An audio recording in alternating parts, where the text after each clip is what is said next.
નમસ્કાર દર્શક મિત્રો, IHRPC ન્યૂઝમાં આપનું હાર્દિક સ્વાગત છે। હું છું આપની સાથે સંધ્યા। તો સમાચારની શરૂઆત કરતા પહેલા નજર કરીશું આજના મુખ્ય સમાચાર પર।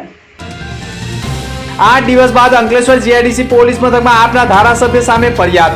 સરકારી કામમાં રૂકાવટનો ગુનો દાખલ કરતા સમર્થકોમાં આક્રોશ। અંકલેશ્વરમાં મંદિરોને પણ હવે તસ્કરો છોડતા નથી। ભરૂચ જિલ્લાના અંકલેશ્વર પંથકમાં માતાજીના મંદિરને અજાણ્યા તસ્કરોએ નિશાન બનાવી માતાજીના માથા ઉપરનું ઝુમર અને ઘંટની તસ્કરી કરી ફરાર। મામલો પોલીસ મથકે। ભરૂચના તાળિયા ઝુંપડપટ્ટીમાં મિત્રએ જ મિત્રને મસ્તીમાં કેમ છે કાંગાળુ કહેતા ચપ્પુના ઘા ઝીક્યા। दोस्तों जय हिंद। मैं डॉक्टर TM ओंकार अंतर्राष्ट्रीय मानवाधिकार परिषद न्यू दिल्ली से आपको अनुरोध करना चाहता हूँ कि अभी ठंड बहुत है और हम चाहते हैं भारत देश के अंदर ऐसे लोग हैं जिनको ठंड में बच्चों के लिए उनके लिए कंबल नहीं है। आपका सहयोग आपकी प्रार्थना बहुत ही आवश्यकता है और मैं आपसे चाहता हूँ कि आप जो भी पद पे हैं और एक कंबल का व्यवस्था आप देने से इन लोगों का ठंड चले जाएगी। इसलिए मैं चाहता हूँ कि आप सहयोग कीजिए, सहायता कीजिए और हम चाहते हैं हमारी संस्था की तरफ से 1000 कंबल हम भारत देश के अलग अलग जगहों में हम बांटना चाहते हैं और आपका सहयोग बहुत ही आवश्यकता है। जय हिंद, जय भारत, धन्यवाद, thank you, God bless you.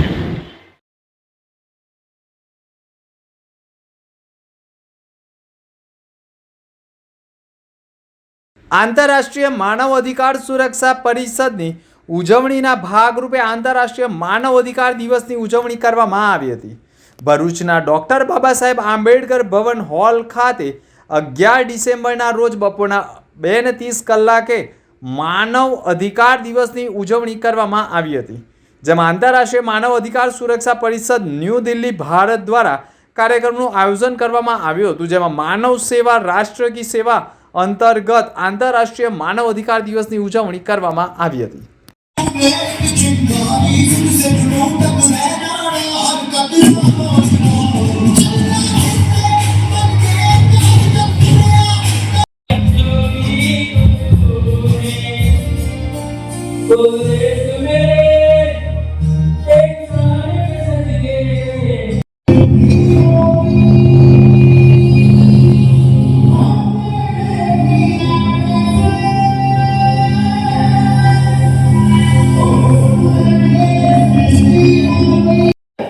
हमारी वेबसाइट का नाम है IHRPC.co.in और अगर आपके पास फ्लेक्सिबली मोबाइल फोन है तो आप गूगल में जा सकते हो।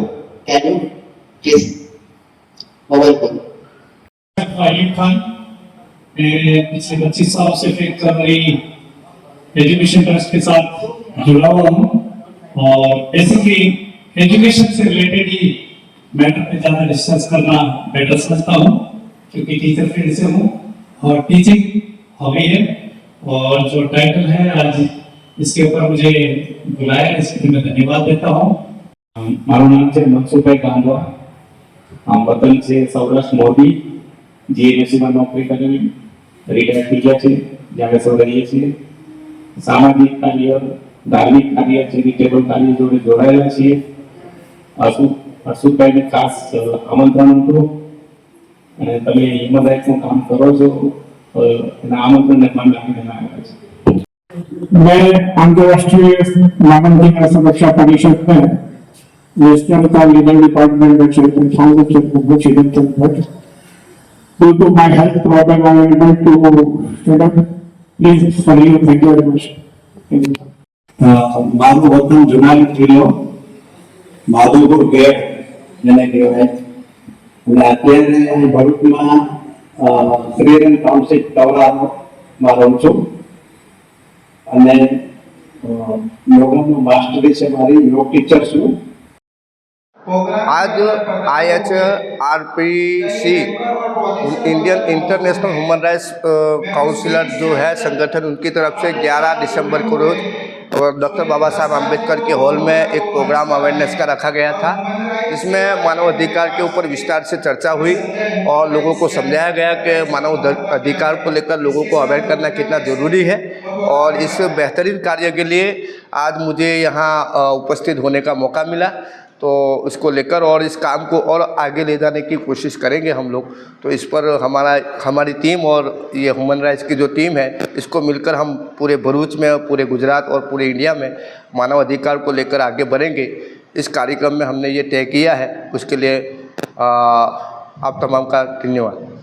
મહીસાગર જિલ્લામાં વાડી સમાજ સાવરણી બનાવી પોતાના પરિવારનું પેટીયું રળી રહ્યા છે। અંકલેશ્વરના મૂળ ચોકડી પાસે પરાવ પાડી આખો પરિવાર સાવરણી બનાવે છે। રોજની 50 થી 60 જેટલી સાવરણી ગામડે ગામડે બનાવી વેચવામાં આવી રહી છે। એક સાવરણી બનાવતા 25 મિનિટ થતી હોવાનું માનવામાં આવે છે।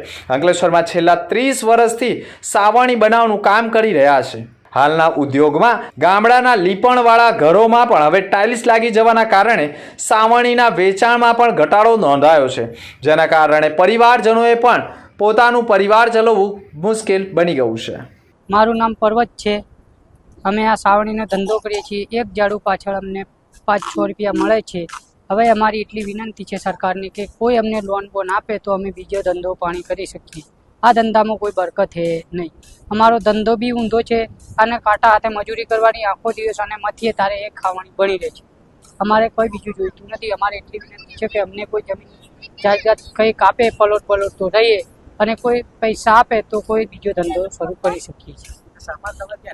આ રાજસ્થાનથી સાવરણી લાવીએ છીએ। હા, અને એને આમાં બનાવવામાં બહુ મહેનત થાય। કાંટાળો આખું કાંટા જ આવે નકાળું, ઉપરથી પાડવું, તોડવું, ફાડવું, બધું કરવું। અમારે કાંટાને ઝીણું કરવું, પછી ગામડે ગામડે વેચવા જવું। આખો દિવસ વેચીએ તો 100-50 નંગ વેચાય, એમાંથી 500-600 રૂપિયા મળે। એમાં ખાવું પીવું આ તે બધું એટલે પૂરું જ થઈ જાય। એટલે અમારી એટલી વિનંતી છે કે કોઈ જમીન થોડી ઘણી આપે અને સરકાર કોઈક મદદ કરી શકે તો અમે બીજો ધંધો ચલાવી શકીએ। ઓછું થઈ ગયું, 100%માંથી 25% થઈ ગયું। અત્યારે પીછી ચાલે, ટાઇલ્સના મકાનો થઈ ગયા। પહેલાં લીપણના મકાન હતા તો અમારે 200-300 નંગ નીકળી જતા હતા, અત્યારે તો પીછી ચાલુ થઈ ગઈ એટલે 150 નંગ નીકળી જાય દાળ। એવું બધું છે। ભરૂચના પશ્ચિમ વિસ્તારમાં તાળિયા ઝૂંપડપટ્ટીમાં ઓટલા ઉપર બેસવા જતા મિત્રએ જ મિત્રને મસ્તીમાં કેમ છે કાંગારૂ કહેતા ઉશ્કેરાયેલાએ પોતાના ગજામાંથી ચપ્પુ કાઢી મિત્રને ગાલ ઉપર જ મારી દેતા તે ઢળી પડતા સારવાર માટે ભરૂચ સિવિલ હોસ્પિટલ ખાતે લાવવામાં આવ્યો હતો। ભરૂચના પશ્ચિમ વિસ્તારમાં તાળિયા ઝૂંપડપટ્ટીમાં ચોકના ઓટલા ઉપર બેસવા ગયા હતા। તે દરમિયાન સની રમેશ વસાવા બેઠો હતો। તે વેળા સંજય મુકેશ વસાવાએ આવીને સની વસાવાને મસ્તીમાં કેમ છે કાંગારૂ કહેતા સની વસાવાનો પિત્તો ગયો અને તેના ગજામાં રહેલું ચપ્પુ કાઢી સંજય મુકેશ વસાવાના ગાલ ઉપર ઘા ઝીકી દેતા તેના ગાલ ઉપર મોટો કાપો પડી જતા 8 થી 10 સ્ટીચ લેવાની ફરજ પડી હતી અને લોહી લુહાણ થતા સારવાર માટે ભરૂચ સિવિલ હોસ્પિટલ ખાતે દાખલ કરવામાં આવતા પોલીસે ઈજાગ્રસ્તના પરિવારની ફરિયાદ દાખલ કરી આરોપી સની રમેશ વસાવાની ધરપકડ કરવાના ચક્રો ગતિમાન કર્યા છે। અંકલેશ્વર DGVCL ગડખોલ પેટા વિભાગીય કચેરી દ્વારા જનજાગૃતિ રેલીનું આયોજન કરવામાં આવ્યું હતું। ગ્રામ્ય વિસ્તારમાં વીજ સલામતી અને વીજ અકસ્માત વિશે લોકોને જાગૃત કરાયા હતા। વીજ વાયરો અડી જવા સહિતના અનેક અકસ્માતોમાં લોકોના મોત થતા હોય, પરંતુ હવે જનજાગૃતિના રેલીના આયોજન કરી લોકોને જાગૃત કરવાનું કામ અંકલેશ્વર DGVCL ગડખોલ પેટા વિભાગીય કચેરી દ્વારા કરવામાં આવી રહ્યું છે અને સમગ્ર ગુજરાતમાં જનજાગૃતિ રેલીના આયોજનો થઈ રહ્યા છે, જેના ભાગરૂપે અંકલેશ્વર પંથકમાં પણ જનજાગૃતિ રેલીનું આયોજન કરાયું હતું। આજ રોજ દક્ષિણ ગુજરાત વીજ કંપની લિમિટેડ દ્વારા અત્રેની ગડખોલ પેટા વિભાગીય કચેરીના છાપરા અને અંધારા ગ્રામ્ય વિસ્તારમાં, રહેણાંક વિસ્તારમાં વીજ સલામતી અને વીજ અકસ્માતની જાગૃતિ માટે એક જનજાગૃતિની રેલીનું આયોજન કરવામાં આવેલ છે, જેમાં દક્ષિણ ગુજરાત ગ્રામ્ય વિભાગીય કચેરીના કર્મચારીઓ તથા પેટા વિભાગીય કચેરીના કર્મચારીઓ દ્વારા સઘન જનજાગૃતિ અંગેની રેલીનું આયોજન કરી તેમાં જોડાયેલ છે અને પબ્લિક અવેરનેસ માટે એક આ રેલીનું આયોજન કરેલ છે, જે વીજ અકસ્માત નિવારી શકાય અને તેનું જનજાગૃતિ માટે કાર્ય કરી શકાય। તસ્કરો હવે મંદિરોને પણ નિશાન બનાવતા ખચકાતા નથી. ભગવાનનું ઘર પણ સુરક્ષિત નથી. રાત્રિના સમયે મંદિરમાં પ્રવેશી તસ્કરોએ માતાજીના માથા ઉપરનું છત્ર અને મંદિરનો ઘંટની ચોરી કરી હોવાની ફરિયાદ સામે આવી છે.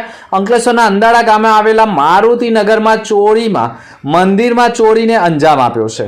રાત્રિ દરમિયાન મંદિરમાં અજાણ્યા ઈસમોએ પ્રવેશી મંદિરમાં રહેલા અંબે માતાના છત્ર અને મંદિરના ઘંટ લગભગ 1 લાખ ઉપરાંતની ચોરી કરી અજાણ્યા તસ્કરો પલાયન થઈ ગયા હોવાની ફરિયાદ સામે આવી છે. સમગ્ર મામલો પોલીસ મથકે પહોંચ્યો છે અને મંદિરને નિશાન બનાવતા તસ્કરોને વહેલી તકે ઝડપી પાડવા માટે સ્થાનિક ભક્તોએ પણ માંગ કરી છે. આજરોજ મારુતિનગરની અંદર રાત્રે લગભગ 1 વાગ્યા પછી આ ઘટના બની છે, ચોરી થઈ ગઈ છે. મંદિરની અંદરથી લગભગ 1 લાખ રૂપિયા જેવી વસ્તુઓ લઈ ગયા છે. આ વસ્તુ માટે અમે પોલીસ સ્ટેશનમાં પણ ફરિયાદ કરેલી છે. પોલીસ સ્ટેશન તરફથી પોલીસ અહીંયા આગળ આવીને કર્મચારીઓ આવીને એનું ઇન્વેસ્ટિગેશન કરી ગયા છે. પણ અમારી વધુ એક એવી માગણી છે કે થોડું પેટ્રોલિંગ થોડું વધારી દેવામાં આવે તો આ બાબતે થોડું આગળની કાર્યવાહી થઈ શકે. મંદિરની અંદરથી માતાજીનો એક મુંગટ ગયો છે અને ઉપર માતાજીની ઉપર જે છત્ર મૂકેલું છે તે ગયું છે. આ બધું મળીને કુલ લગભગ 1 લાખ જેવી રકમ થાય છે. સંસ્કૃતિ સમાજ સેવા સંસ્થાન ટ્રસ્ટ ભરૂચ દ્વારા અલગ અલગ સેવા કાર્યો થાય છે, પરંતુ ભારતીય સંસ્કૃતિ પ્રમાણે વૈદિક મંત્રોચ્ચાર સાથે જન્મદિવસની ઉજવણી થાય તેનું મહત્વ કંઈક અલગ જ હોય છે. ભારત જ્યારે પશ્ચિમી સંસ્કૃતિના રંગે રંગાયેલું છે ત્યારે આપણે કેક કાપીને પણ મીણબત્તીને ઓલવીને જન્મદિવસ ઉજવીએ છીએ, પરંતુ સંસ્કૃતિ સમાજ સેવા સંસ્થાન ટ્રસ્ટના સ્થાપક પ્રકાશચંદ્ર પટેલનો જન્મદિવસની ઉજવણી કંઈક અલગ રીતે કરવામાં આવી હતી. ભરૂચના પ્રખ્યાત સુંદરકાંડ તથા આનંદ ગરબાના ગાયક સંદીપ પુરાણીના મધુર સ્વરે અને સંગીતના તાલે સુંદરકાંડ પાઠનું આયોજન કરવામાં આવ્યું હતું. 51 દીવડા પ્રગટાવી પુષ્પોની અભિવૃષ્ટિ કરી વૈદિક મંત્રોચ્ચાર સાથે સૌ ઉપસ્થિત લોકોએ પ્રકાશચંદ્ર પટેલને આશીર્વાદ આપ્યા હતા અને સંસ્થાના ભાઈ બહેનોના હસ્તે વડીલોને ભોજન પણ કરાવી ધન્યતા અનુભવી હતી અને વડીલોના આશીર્વાદ લેવામાં આવ્યા હતા. જ્યારે કે ચોકસી લાઇબ્રેરી પરિસરમાં પ્રકાશ પટેલ દ્વારા 5 વૃક્ષો રોપવામાં પણ આવ્યા હતા. ડેડિયાપાડાના આમ આદમી પાર્ટીના ધારાસભ્ય ચૈતર વસાવા વિરુદ્ધ ભરૂચ જિલ્લામાં વધુ એક પોલીસ ફરિયાદ નોંધાઈ ગઈ છે. આ પોલીસ ફરિયાદ અંકલેશ્વર જીઆઈડીમાં નોંધાઈ છે. થોડા દિવસ અગાઉ અંકલેશ્વરની ડેટોક્સ ઇન્ડિયા પ્રાઇવેટ લિમિટેડ કંપનીમાં બ્લાસ્ટ થતા 4 કામદારોના મોત થયા હતા. બાદ ચૈતર વસાવા તેમના સમર્થકો સાથે કંપની ઉપર પહોંચ્યા હતા અને યોગ્ય વળતર સહિતની માંગ કરી હતી. આ મામલે પોલીસ સબ ઇન્સ્પેક્ટર એવી સિયારિયા દ્વારા ફરિયાદ નોંધવામાં આવી છે, જેમાં આક્ષેપ કરવામાં આવ્યો છે ચૈતર વસાવાએ પોલીસની ફરજમાં રૂકાવટ ઊભી કરી હતી. આ ઉપરાંત કંપનીના પ્લાન્ટમાં દુર્ઘટના બાદ અન્ય લોકોના જીવને જોખમ હોય એમ છતાંય સમર્થકો સાથે તેઓ કંપની પરિસરમાં પહોંચ્યા હતા અને કંપની બંધ કરાવી દેવાની ધમકી પણ આપી હોવાની ફરિયાદ નોંધવામાં આવી છે. આ મામલે જીઆઈડીસી પોલીસ મથકમાં ફરિયાદ નોંધાતા ચૈતર વસાવા ઉપર ઉપરા છાપડી બીજી ફરિયાદ નોંધાઈ જતા સમર્થકોમાં આક્રોશ જોવા મળી રહ્યો છે. પરંતુ ચૈતર વસાવા સામે નોંધાતી ફરિયાદના કારણે લોકોમાં વધુ લોકપ્રિય બનતા હોય તેવું પણ લોકોમાં ચર્ચાસ્પદ બની ગયું છે. અંતમાં ફરી એક નજર આજના મુખ્ય સમાચાર પર. 8 દિવસ બાદ અંકલેશ્વર જીઆઈડીસી પોલીસ મથકમાં આપના ધારાસભ્ય સામે ફરિયાદ. સરકારી કામમાં રૂકાવટનો ગુનો દાખલ કરતા સમર્થકોમાં આક્રોશ. અંકલેશ્વરમાં મંદિરોને પણ હવે તસ્કરો છોડતા નથી. ભરૂચ જિલ્લાના અંકલેશ્વર પંથકમાં માતાજીના મંદિરને અજાણ્યા તસ્કરોએ નિશાન બનાવી માતાજીના માથા ઉપરનું ઝુમર અને ઘંટની તસ્કરી કરી ફરાર. મામલો પોલીસ મથકે. ભરૂચના તાળિયા ઝુંપડપટ્ટીમાં મિત્રએ જ મિત્રને મસ્તીમાં કેમ છે કાંગાળુ કહેતા ચપ્પુના ઘા ઝીક્યા. તો હતા અત્યાર સુધીના સમાચાર. નવા સમાચાર સાથે ફરી મળીશું. નમસ્કાર.